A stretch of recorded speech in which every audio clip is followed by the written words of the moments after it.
the nature of, not necessarily the English market, but the nature of creating courses is one I find very interesting, very frustrating, very tiring, very satisfying. It's a mix of a lot of different things because you are.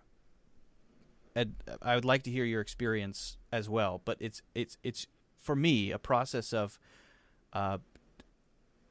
constant agony in one sense, but at the same time it's very blissful in another. It's agony in the sense of I've got a heading and I need to work on this heading, and just the fact that I have to create something from nothing is agonizing in a sort of deep sense. To create something from nothing is an agonizing process, but I'm sort of in the habit of that, having that agony, and so it's gotten easier and easier over time. I now have 11 courses on Udemy, and I'm working on a bunch more. But then at the same time, it's deeply fulfilling because you know that you're creating something, and each action that you take is going to be experienced by hundreds, thousands, tens of thousands, hundreds of thousands of people, and they're going to experience it individually, but also sort of collectively, and you get to re-experience it with them as they go through it. That's a car, not flatulence, right? Sound. Yeah, that is. It's a motorbike actually. Ah, okay. It's very. Motorcycle. Yeah, 2-stroke engine. There's something gratifying about building something that other people consume, and then as they consume it and ask questions about it, you get to re-experience it through their eyes. That's very gratifying to me. That's it.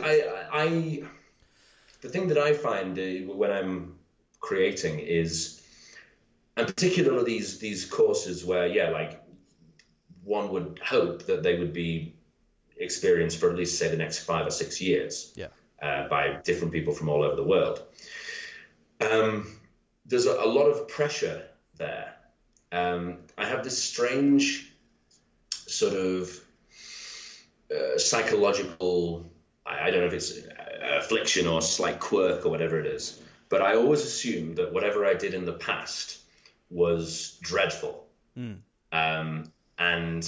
And it just horrifies me, the thought, for example, I've released a couple of Chinese courses, and they're not bad. Last Minute Chinese on Udemy. Search it, folks, if you're interested in learning Mandarin. Thank you very much. Nice plug. Sure. And look out for Last Minute English coming soon if you want to pass the IELTS test. But yeah, those courses are fine, and I've watched them again, and I've been sort of pleasantly surprised. But if I don't look at them, if I just think about them, I have I shudder and I think, oh, that must be terrible. Like, I haven't looked at it. It must be awful. Right. It's not awful, but I just have this, I don't know. It's a very strange emotion that I have. And I wonder if you have anything similar. Yeah, I do. Mostly at this point, because I have some courses that are quite old and people are going through them, and on balance, the reviews are quite positive. You get the odd 1-star, what the hell is this comment, but it is what it is. Well, this isn't about cooking at all. I learned nothing about changing a tire. Wait a second. When people leave positive comments, I have no idea what they're talking about. It doesn't. Oh. I don't know what they're saying. How can you say this? Is my initial thought is, you're delusional. You must be insane. That was Luke 5 years ago. He was a complete idiot. I know for a fact because I met him 5 years ago and I remember him quite well.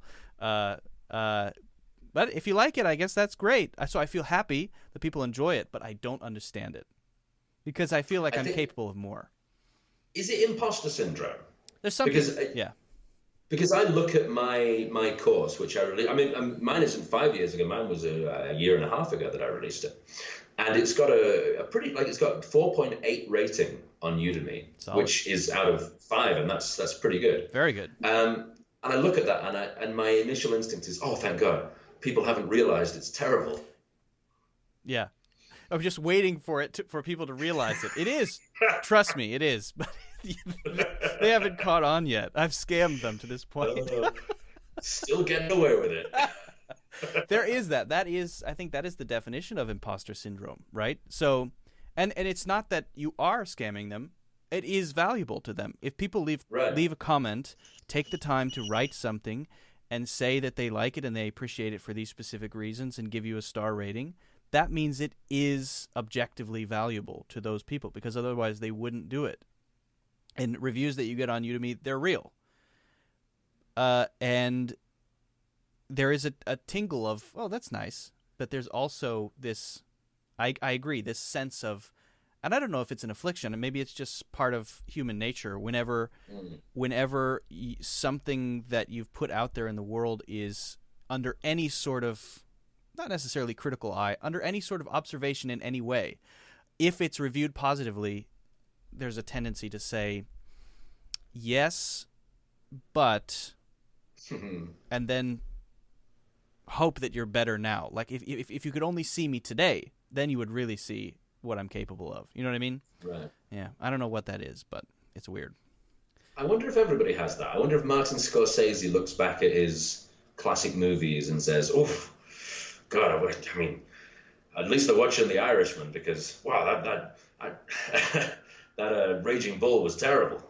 Well, was he the director of Raging Bull? Yes, that's right. Martin Scorsese directed Raging Bull. I don't know. That's interesting. It's interesting that you mention that, because I have that imposter syndrome about my courses on Udemy, which are pretty popular and pretty well reviewed. But for things that are almost universally disliked, when I go back and watch them, I feel wonderful about it. Any of the like creative projects that I've done on the side, short films or whatever, almost universally disliked. My family, my wife, I couldn't make her sit through it. She'll get up and just walk away right in the middle after I spent a long time making this thing. Nobody likes most of my natural, pure intentional creative work. I've learned to accept that. But when I go back and say, "Oh, let me check this. Maybe it is terrible," and I watch it again, I say, "Oh, that's exactly what I wanted to make. It's perfect," right? And so it's weird how that is. I feel really good about the things that people really don't like, and that negative nag when it's things that people like. Do you have any of that sort of mixed emotions about things, or different types of creation that you have? Because you also make music. Yeah. So as you were speaking, I was remembering that the album that I released with my band, Malaruckus. Yep. Check them out. They still exist. I'm not part of the band anymore. I thought they became. Yeah. What is Bookie Baker? Bookie Baker is Alex and Quay. So Alex, for people who are not me and you, Alex is the singer. He's the reason that we know each other. Yeah. And he was the singer in Malaruckus, which was a band that we started in China. Mm-hmm. And Quaylon was the lead guitarist. And after several years, that band went our own ways, except for Quaylon and Alex, who have continued a new form of Malaruckus, but have also started Bookie Baker, which is... So they both exist. Yeah, they both exist. And Bookie Baker is very good, actually. Yeah, I've heard some of their music. Sort of Americana, country, folky sort of thing. Very good. If you like the Tallest Man on Earth, you would like, or Fleet Foxes or anything like that, you would like Bookie Baker. But anyway, so while we were making the Malaruckus album, I remember thinking that it was just, it was incredible. I remember thinking that every song was a hit as we were writing it and as we were recording it, and it was an incredible process. I mean, to be fair, recording an album can be a bit boring, and there were very boring moments where, sure, we'd be doing the same thing over and over again for hours in the studio. And probably frustrating at points as well, I would imagine. Yeah.